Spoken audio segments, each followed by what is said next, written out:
আসসালামু আলাইকুম। আশা করি আপনারা সবাই ভালো আছেন।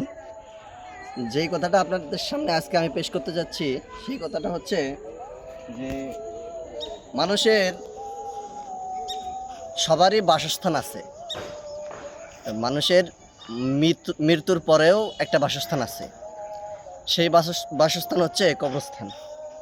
আমাদের নকশাবাজার রওজাতুল উলুম মাদ্রাসার একটা কবরস্থান নির্মাণের কাজ চলতেছে। তো দীর্ঘদিন ধরে এইভাবে পড়ে আছে, টাকার অভাবে এবং মাটির অভাবে কাজটা সম্পন্ন করতে পারতেছে না।